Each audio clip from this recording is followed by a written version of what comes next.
Мен жасымнан жалғыз өстім. Әкем соғыстан оралмады. Өзін көз алдыма еміс-еміс елестетемін. Шал кемпірлер, жасында сен секілді ерке, шолжаң еді дейді. Білмеймін, мүмкін раста шығар. Ол да мен сияқты жалғыз өсіпті. Біздің тұқымымыздан әйтеуір жалғыздық арылмаған. Жора жолдастарым ауылдағы 7 жылдық мектепті бітірісімен жан-жаққа оқуға іздеп шаршып кетті. Мен шешем ауырып үйде қалдым.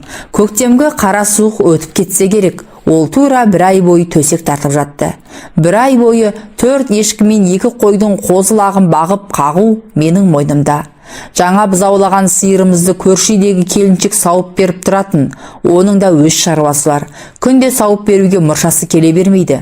Кей күні сиыр иістеніп кететін болғандықтан бұзауын ағытып жіберемін. Ондайда апамның шайға қатар сүтін көрші үйдегілерден сұрап алып келемін. Шай демекші, қазан ошаққа араласу да оңай емес екен. Отын тұтата алмай, самаурынның оттығын үстінен үрлеймін деп, түтінге шаш алып, әбден әуреге түстім. Жер майдың да аз кезі. Үйдегі барды отқа тамыза тауызып біттім. Кей күні шамға құятын жер майымыз болмай, қараңғы үйде қамалып отырамыз. Төсекке жүзі домбығып апам жатады. Шашына да ақ жүгіріп қалыпты. Көңілімді жастықсы келе ме, білмеймін. Менің көзімше бір қыңқ демейді. Апам сау кезінде өте қайратты. Қора тазалағанда дәу қап шымтезекті қиналмай көтере беретін. Жұмысына ширақ, азулы болғанмен үй ішінде ол кісіден жұмсақ адам жоқ. Маған мейірімі түскені сонша, жарығым, жаншылмай еркінішші деп ауыр жұмысқа араластырмайды. Бойың өспей қалады деп суда тасытпай қалады. Апамның арманы осы жарығым оқымысты, я өнерлі болса екен дейді.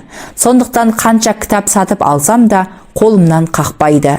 Бір ешкісін қолқаға салып, біреудің домбырасын алып берді. 1 ай өткен соң апам аурудан айықты. Әйткенмен бұрынғы халінің жоғын көріп жүрмін. Bir жағынан колхоз жұмысы, бір жағынан үйдің қат-қабат тіршілігі қабырғасын қайыстыратын сияқты. Онысын сездіргісі келмейді. Бірақ мен біліп жүрмін. Аяймын өзін. Апа, 1 жылша жұмыс істемей-ақ қойыңызшы, табысты мен тауып береймін, дедім. Қой жарығым, әлден ауыртпалықты саған салсам, не болғаным, деп бой бермейді. Сөйтіп жүргенде ауру тағы қайталанды. Енді үзілді кесілді айттым. Апа дедім, мен енді қара жұмыс істесем де сізді асыраймын. Апам әуелгіде ұрысты, айналайын күнім деп үгіт айтып көрді. Бірақ мен қасарысып, алған бетімнен қайтпадым. Өз бетіңше жұмыс істеп, бір үйдің асырайтын адамы атанғанда жақсы екен. Әкем құралпы адамдармен бірге Балқаш көлінен балық аулаймын. Теңіздің үсті аунаған ақ толқындар, балықшы өмірінің әрі қауіпті күндері мен түндері мені қайта туғызғандай етті. Үнемі үлкен адамдардың ортасында жүрген соң, өзің де тіршілікке байыппен қарай бастайды екенсің. Әкелген алғашқы табыстарым апамды қуантушы еді. Бірақ айықпайтын бір мұңды байқаймын. Қатарымнан қалып, қара жұмыс істеп жүргенімді сірә намыс көреді-ау деймін. Қанша дегенмен ауыл іші ғой. Пәленшенің баласы пәлен жақта оқып, кісі болған көрінеді. Әй әлгі Жәміштің жалғызын қойшы деген қаңқу сөзден өзін әбден ығыр еткен бе деймін. Бүйтіп жалғыз шешемнің көңіліне қаяу салғанша, тырбаны оқып көрейін, тым құрыса техникум бітірейін-ау деген тоқтамға келдім. Осыны айтып едім, апам қуанғаннан көзіне жас алып, күнім жарығым деп бетімнен көп сүйді. Бар қызығым, сен оқы, деді. Былтыр аудан орталығынан ауыл шаруашылығының мамандарын даярлайтын техникум ашылған болатын. Тәуекел деп соған барғым келді. Өзінің жатақханасы, аздаған стипендиясы бар екен. Бірақ апам мені жатақханаға жібергісі келмеді.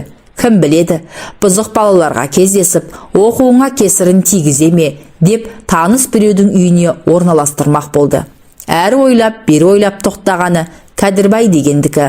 Апамның айтуынша өзінің үйі де оңаша, шуылдайтын балалары жоқ. Әр апама алыстан қосылатын ағайын адам екен.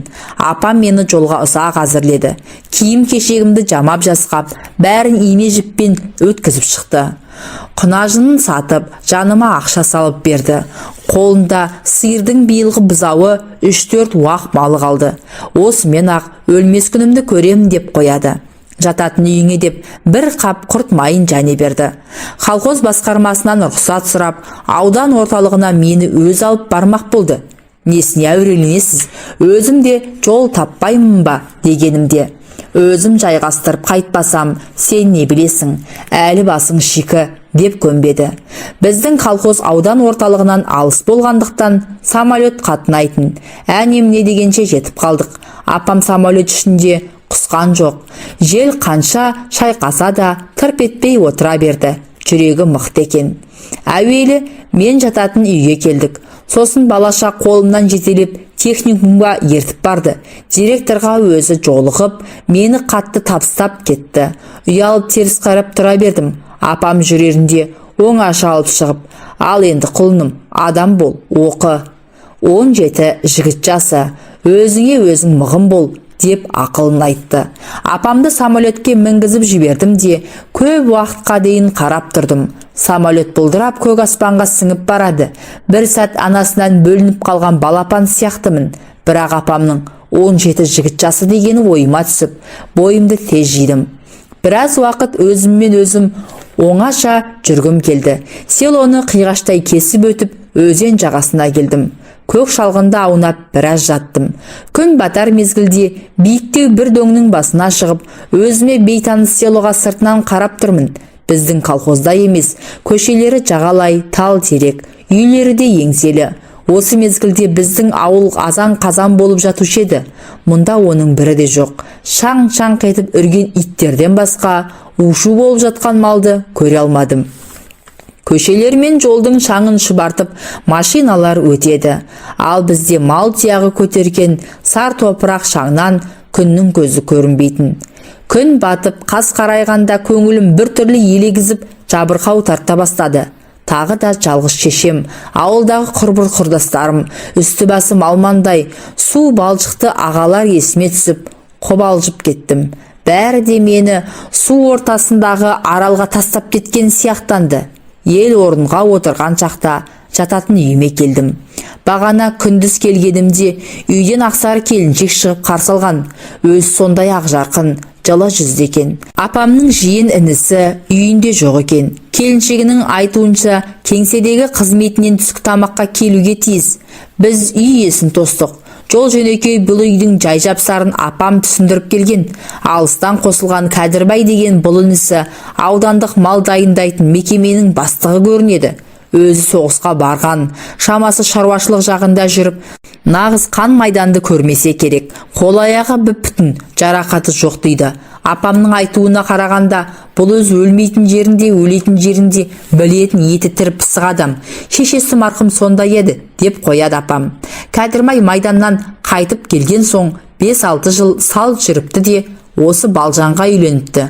17-ге жаңа толып, бой жетіп отырған қыз, жасы өзінен бір мүшел үлкен кексе кісіге тегісі келмеген. Бірақ ауданда белді қызмет істеп, төңірегін түгендеген Кәдірбай ұзын құрығын салып жүріп, асау қызды бастықтыртып алған сияқты. Апамның айтуынша Кәдірбай үйінің Көгілдария тұрмысына Балжанның көзі қызыққан. Түс әлетінде үйге Кәдірбай келді. Ұзын бойлы, арық, тарамыс денелі, қара кісі екен. Бет бітімі сопақша, сығырайған кішкене көзі үнемі жасаурап тұрады. Еріндері боп-боз, сөйлегенде зорға ашылады. Сөйлегенде деймін-ау, ол тіпті келгелі жартып дәнең айтқан жоқ. Апаммен амандасқанда ғана езу тартқан болды. Бұдан өзге бетінен жылылық бір белгі байқамадым. Шешемнің айтқандарын я қоштағаны, я қоштамағаны белгісіз, көзін бір ноқаттан алмай, үн-түнсіз тыңдап отырды. Шыны керек, бұл тұрпатын әдегенін ақ жақтырғам жоқ. Сұр тұман сияқтанған көңілсіздікті ақ жарқын мінезімен серпіп тастап жүретін Балжан ғана. Ол көбінесе күйеу үшін жауап беріп, апамның сөздерін қоштап отыр. Соған қарағанда менің келгенімді жек көрмейтін тәрізді. Апам Балжан Кәдірбайға жасы егделеу болған соң тегісі келмеді деп еді. Онысы әшейін жиен інісі болған соң іш бұралғаны екен. Шындығында Кәдірбай Балжан сүйіп тиетін жігіт емес. Әуелгіде менсінбей жүрген болуы керек, келе-келе бой үйреніп кетсе керек. Бұл үйде жүргенімде біраз уақыт өткен. Мен ойлағандай Балжан күйеуін менсінбейді емес, қайта ақыл есін сыйлай ма деп қалдым. Үйге талай қонақтар келді. Талай әңгіме ырду-дырду естідім. Солардың біреуінде де Балжан күйеуіне қарсы келген емес. Сөзінде бөлмейді. Қайта жетпеген жері болса толықтырып, өз жөнімен, өз ретімен сұраққа жауап беріп отырады. Біздің ауылда талай жас келіншектер бар, бірақ олардың ешқайсы да Балжанға ұқсамайды. Балжанда бір артық мінез бар. Ол ашықтық. Ашық болғанда тым дарақ емес, біртүрлі биязылығы басым, жұғымды, жарасымды мінез. Әлгіндегідей кісі келгенде, үлкенімен де, кішісімен де ашық жарқын сөйлесе береді. Бір жағынан үй шаруасында құр тастамайды. Істеген ісінің бәрі жинақы, әрі тәп-таза. Бұл үйде дүние мүлік көп, ақ төсек, көк көрпелерді былай қойғанда, мұндағыдай көп кілемдерді көргенім осы. Бір рет Балжан жоқта өзінің таза жуылған көйлегімді іздеп жүріп, төр алдындағы шифонерді ашып қалғаным бар. Сондағы алуан түрлі киімнің көптігіне қайранмын. Тіпті әйел көйлегінің өзі қаншама. Бұл үйде Балжаннан басқа әйел жоқ. Көйлектер әрине соныкі. Қу шүберекті көл-көсір қылып жинай беріп не керек деймін. Оларды жинайтын әрине Балжан емес, Кәдірбай. Олай дейтінім, Балжанның жасанып киініп жүргенін көрген емеспін. Көбіне мен білетін қызыл алашыт көйлегін үстінен тастамайды. Мұнысы дүние қорлығы шығар деуге де тағы қимаймын. Балжандай қол ашық келіншекті кездестіру қиын. Әлі күнге дейін сұрамсақ көршілердің қолын қаққанын көргенім жоқ. Менің байқауымша, оның көңілі отбасының қызығына тояттамайды. Қайда бір ойын сауықты, жиынды жер болса, соған елеңдеп, бір орында байыз тауып отыруы қиын. Бірақ ойын сауықты көбінесе жастар жасайды. Ал Кәдірбай секілді кекселер оған шақырылмайды. Жалғыз өзінің баруы Балжанға да ыңғайсыз. Ондайда жеңгемдің мұңайып жүргенін байқаймын. Кей күні бойы сарғайып отыра бергеннен, зеріккеннен болуы керек. Мен сабақтан келгенде, мырза жігіт, жүрші, аздап доп ойнайық дейтін. Мен жеңеше десем де, ол маған осындай ат қойғанды. Аулаға шығып доп ойнаймыз. Жақын маңда тұратын жас жігіттер, қыздар бізді көріп ойынға қосылады. Балжан олардың кейбірімен қатар, кейбірімен үлкен болғанмен, тең құрбысының ортасында жүргендей ашық жарқын ойнайды. Өзінің сыңғырлаған тәтті күлкісімен ол жігіттерді қатты еліктіруші еді. Биікте ұшып келе жатқан допты жұп-жұмыр денесімен серіппеше атып қаққанда көз тігіп жүрген жігіттер аузын ашып қалатын. Кейде ойынның қызығымен кеш батқанын байқамаймыз. Сондай жерде сереңдеп келе жатқан Кәдірбайды көрген бойда Балжан зып беріп үйге кіріп кетеді. Бірақ Кәдірбайдың көзі қысық болғанмен ондайды алыстан байқайды. Сол түні шам сөнгенге дейін ол қабақ ашпайтын.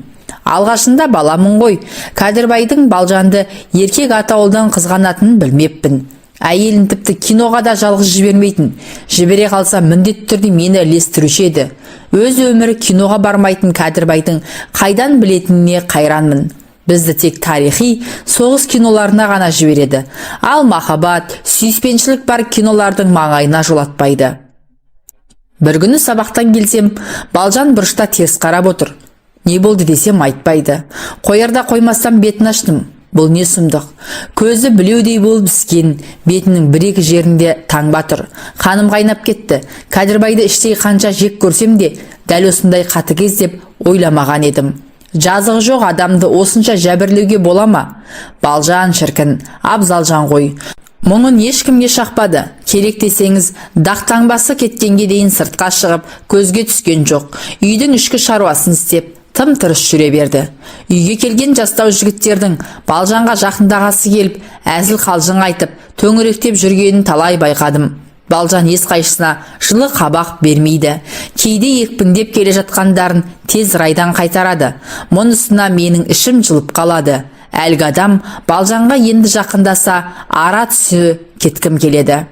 Оқу өзіме жаман тимеді. Техникум дегенің мектепке қарағанда оңайлау екен. Мұғалімдер тақақтап күнде сұрап жатпайды. Сұраса да баға қоймайды. Тек соңыра емтихан кезінде білетіндігін байқалса болғаны. Және көрінген сабақ жүрмейді. Негізгі пәндеріңді білсең жетіп жатыр. Көбіне машиналарды оқимыз. Ал олардың көбі маған таныс, 2 жыл жұмыс істеген шағымда біразына көзім қанығып қалыпты. Қысқасы сабақты жақсы үлгеріммен оқыдым. Ойын қуып кететін бұрынғыдай балалық жоқ, тіпті көп қыдыруға зауқым да соқпайды. Көбінесе үйде отырып кітап оқимын. Оқитыным кілең ғашықтық жайлы әңгімелер. Оларды маған Балжан береді. Өзіне ұнағанын айтып қызықтырады. Ол екеуміз кейде таласып қаламыз. Балжан кітаптан оқығандарын ылғи өмірден, тұрмыстан байқап, сезгендерімен байланыстыра жатады. Мен ондайда аузымды ашып тыңдап қаламын. Жақынырақ біліп, сырласқан сайын екеуміз бір-бірімізді жақсы көріп кеттік. Мен енді сабақтан үйге қайтқанша асығатын болдым. Балжан мені жұмысқа салмайды. Үйдің жар шаруасын өз істейді. Кісі үйінде жүрген балалардың көңілсіз әңгімелерін талай-талай естіп едім. Ал Балжан маған біреудің баласы деп қараған емес. Ауылда жүргенде өмірі монша дегенді білмеуші едім. Анда-санда үйде шомылатынмын. Бұл үйге келгелі Балжан күйеуі моншаға барса болды, мені ілестіріп жібереді. Кәдірбайдың тыртиған арық денесін көру онша көңілді болмаса да, мен Балжанның айтқанын екетпеймін. Өйтпесем ол ренжіп қалатын сияқты көрінеді. Моншада Кәдірбай көбінесе арқасын маған ұстады. Онысы жаман. Қайтейін, амалсыз көнем. Қашқанмен қайда барасың? Бұған дейін мені ешқайда жұмсамайтын Балжан бір күні ойда жоқта. Мырза жігіт, жүр екеуміз өзен сыртынан отын алып келейік, деді. Қазір ме? Барайық деппін. Өзен жағасына келдік. Балжан күндізден бір балшының қайығын дайындап қойған екен. Балжанды отырғызып, ескекті өзім алдым. Іленің ағысы қатты болатын, қайығымыз жеңіл екен. Сонда да ағысқа қарай тік салу онша оңайға түспеді. Бірақ намысымды бермей барымды салып келемін. Сірә тіріліп кеткен болуым керек. Балжан бір-екі рет күліп, кел, кезектесіп есейік десе бергем жоқ. Балжан, бәсе, жігіт адам сөйтеді, деп қойды. Жігіт деп атағанына дардай болып, ескекті онан әрмен шықына тартамын. Тер одан да, бұдан да сұрғалады. Бәрібір ескекті бермейтінімді біліп, Балжан менің қиналған түріме қарағысы келмегендей қырын қарап отырды. Өзеннің ар қабағында бір кезде сексеуіл үйілген екен. Орында уақ томарлар әр жерде шашылып жатыр. Біз соны тердік. Әнемне дегенше қайғымыз толып қалды. Балжанның ал енді осыда жетер дегеніне қарамай, мен тағы да бір құшақ томар әкелемін деп жар асып кеттім. Білегіме буып, бір құшақ томарды мықшия көтеріп келсем, Балжан шешініп суға түсіп жатыр екен. Мен ұялғанымнан әкелген томарымды тастай қашпақшы едім. Балжан, мырза жігіт, ыстықтасаң суға түсіп ал, деп айғайлады. Мен өзеннің басқа бір иініне барып шомылмақшы едім. Менен ұялмай-ақ қой, деп жымиды да өзеннің ортасына қарай малти жөнелді. Апыл-ғыпыл шешініп, мен де суға қарай кеттім. Ыстықтап келіп, суға түскеннен артық рахат бар ма? Бір-екі рет ұзақ сүңгіп, Балжанның соңынан құлаштай ұрып жүзіп келемін. Мен жақындағанда Балжан кері қайтты. Осы арада өнерімді бір көрсеткім келіп, ауаны кеудеме толтыра жұтып алдым да сүңгіп кеттім. Су бетінде жүзіп келе жатқан Балжан менің қалай қарай бет алғанымды байқаған жоқ, ал мен тура соның өзіне қарай сүңгіген болатынмын. Су бетіне шықсам Балжан жоқ, сірә мен іздеп жүрген болуы керек. Мұнысын ойнақысы келгенге жорып, менің де оны су астынан қармағым келді. Бір кезде екеуміз соқтығысып қалдық та су бетіне шықтық. Балжан қою шашын кейін қарай сілкіп тастап, ұсақ тістерін көрсете күлді. Ту, қатты шошыттың ғой. Әлгінде мен оның иығынан ұстай алған болатынмын. Бұрын көйлегінің ішінен жөнді байқалмайды екен. Иығы жұп-жұмыр және тығыз көрінді. Неге екені белгісіз сол иықтан тағы бір ұстағым келді.